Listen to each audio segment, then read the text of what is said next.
quinta-feira da 27ª semana do Tempo Comum, ano B.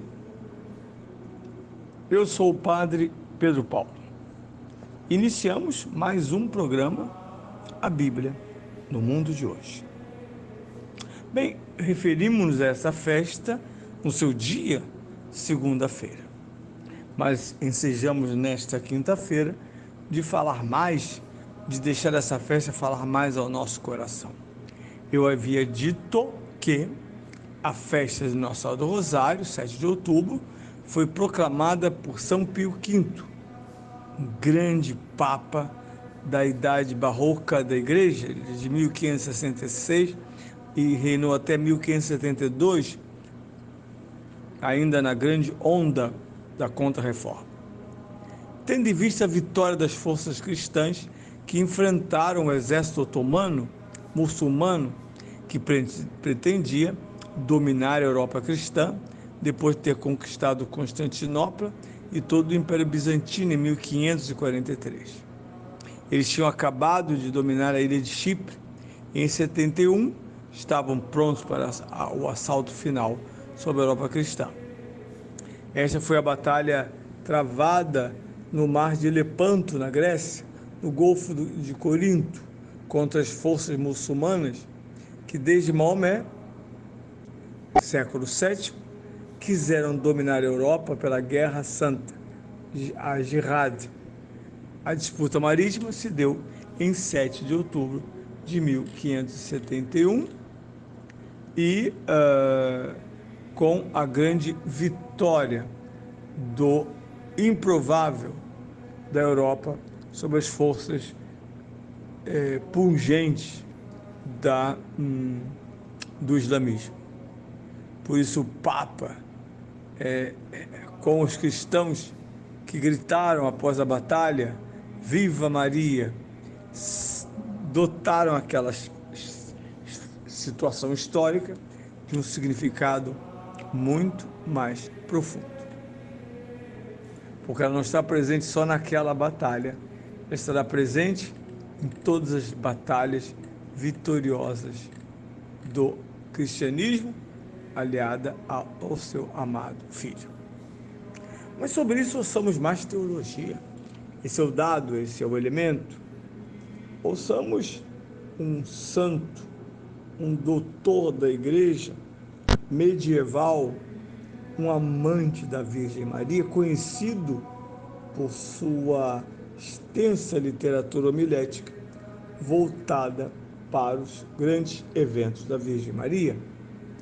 Trata-se de São Bernardo Abade, que viveu no século XII, cisterciense, fundador da mesma congregação a qual está vinculado o atual arcebispo do Rio de Janeiro.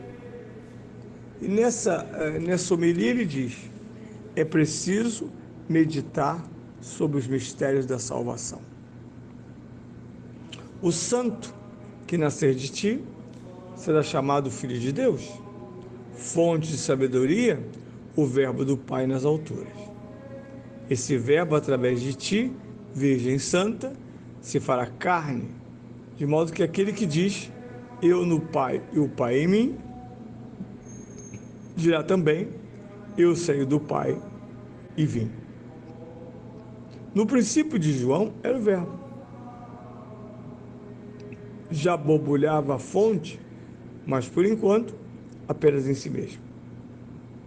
Depois, e o verbo se fez carne, habitando na luz inacessível, o Senhor dizia anteriormente, eu tenho pensamentos de paz e não de aflição. Mas teu pensamento está dentro de ti, ó Deus, e não sabemos o que pensas, pois quem conheceu a mente do Senhor, ou quem foi seu conselheiro, desceu por isso o pensamento da paz para a obra da paz. O verbo se fez carne e habitou entre nós. Habita totalmente pela fé em nossos corações. Habita em nossa memória humana. Habita do pensamento e chega a descer, talvez, até descer até a imaginação.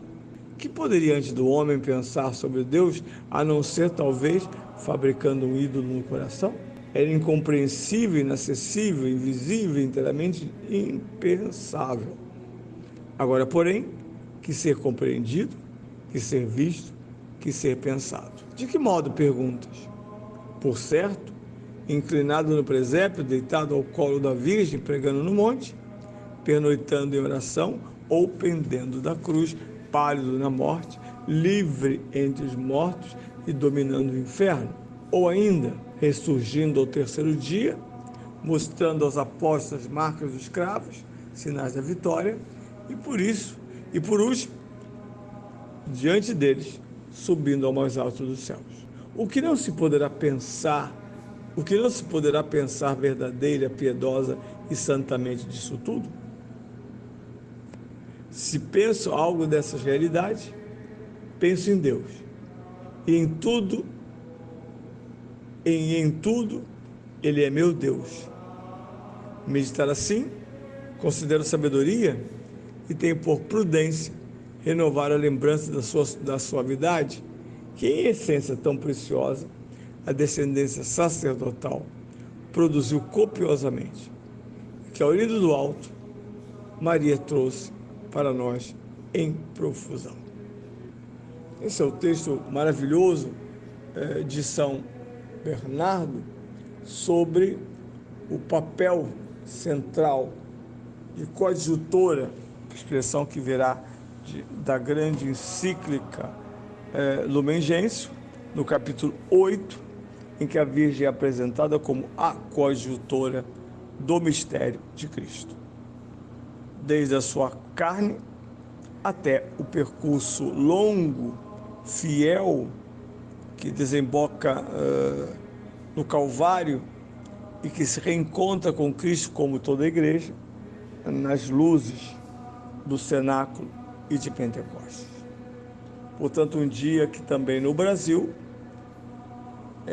e em outras colônias portuguesas, lembra, na Índia também, lembra as confrarias de negros. Rio de Janeiro, no centro da cidade, lá está uma antiga igreja destruída pela ignorância estatal, porque quando foi feito o metrô no Rio, uma das suas passagens, Uruguaiana, passa exatamente embaixo da igreja, onde essa obra cega destruiu um grande cemitério de escravos e abalou a estrutura da igreja.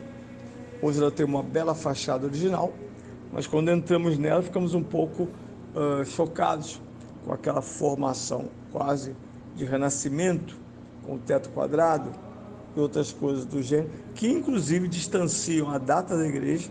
Pensai que a primeira catedral da Diocese do Rio de Janeiro foi esta igreja, até que chegasse no século XX a igreja que está na Avenida Chile. Esta foi a primeira catedral da Diocese do Rio de Janeiro, depois do século XX, a Arquidiocese. Esse espaço de conquista, de cidadania, que não foi feita dos negros contra os brancos, mas foi feita pelos negros a partir dessa certeza que ouvimos na carta aos Hebreus, que ele não se vergonha de chamar-nos a todos irmãos.